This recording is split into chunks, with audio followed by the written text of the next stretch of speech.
Okay mga master, may dumating tayo na order natin galing sa Shopee.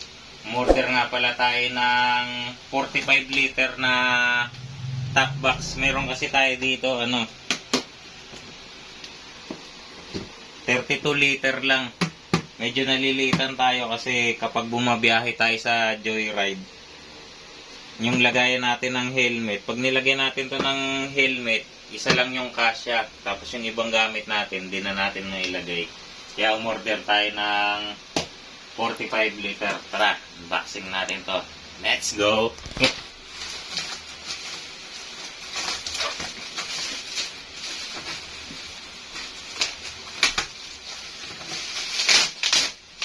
Yun.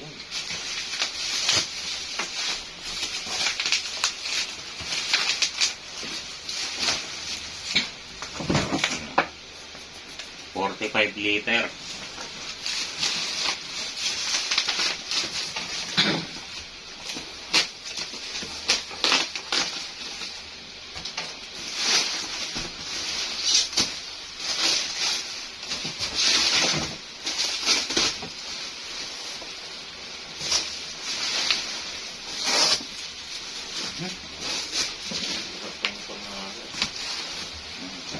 Bali, ito yung tatak niya mga master.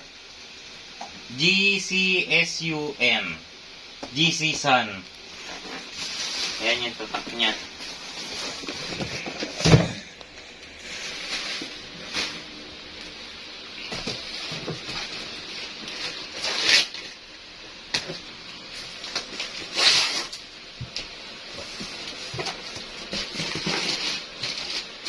Yun o.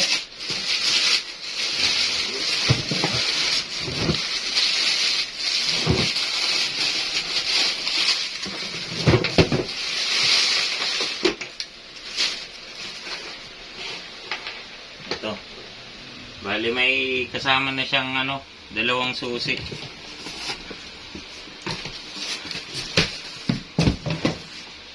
Tingnan natin yung loob.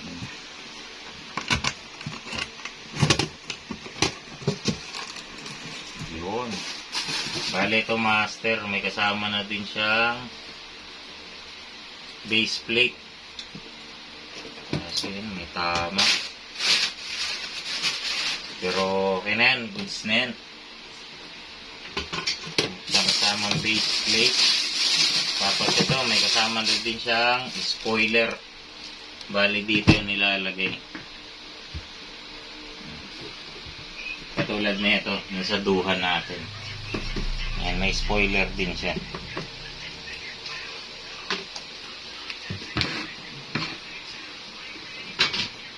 Ano pa pa nyo kasama niya? Ito, may kasama na din siyang mga nut and bolts sa kanyang mga washer niya. Dito nakalagay. Tapos may kasama na din siyang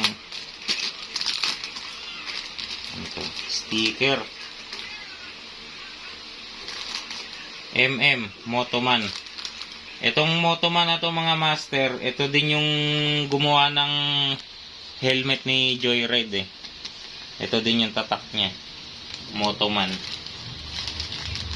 Ayan. Motoman. Tapos meron din siyang reflectorized na sticker. Bali dito lalagyan. Dito. Para kahit sa dilim tayo, nasinagan tayo ng liwanag na sasakyan, may kita pa rin tayo dahil dito. At dito.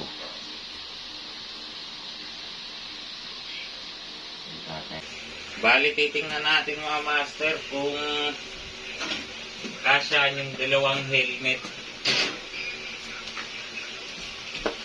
Ito yung dalawang helmet. Natin ang kasya siya. Dalawang half piece na helmet.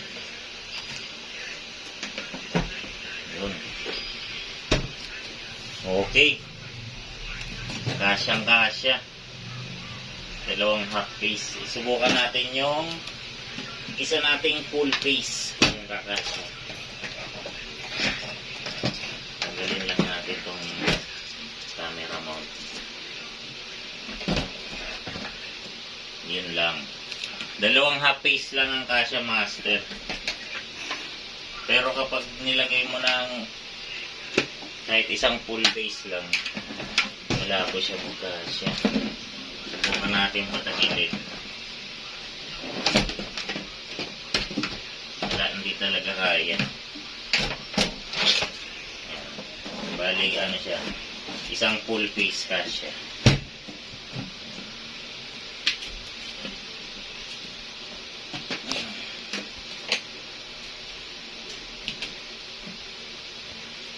Pero, 2 half face yan. Kasya talaga siya. Hindi katulad dito sa 32 liter natin.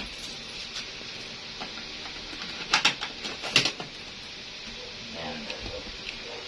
Bali, may mga ibang gamit kasi tayong nilalagay dito.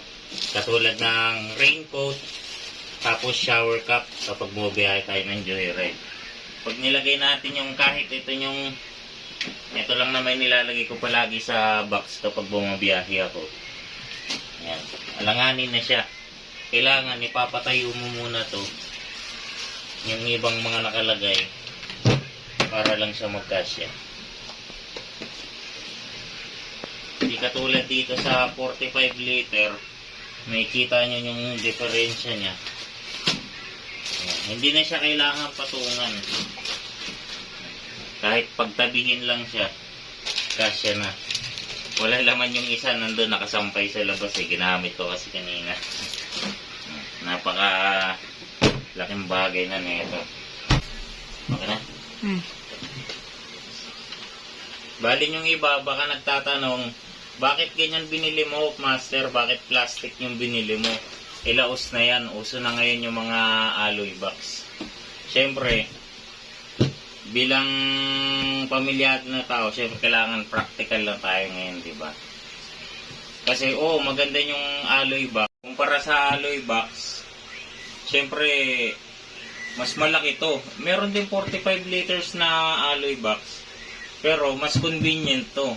Magkano lang bili ko dito, mga master? 150 lang. Kasama shipping, umabot siya ng kulang-kulang 1.2, diba? Para sa 45 liters na 1,200 pesos, meron ka ng 45 liters na box, diba? Kailangan sa panahon ngayon, practical na tayo.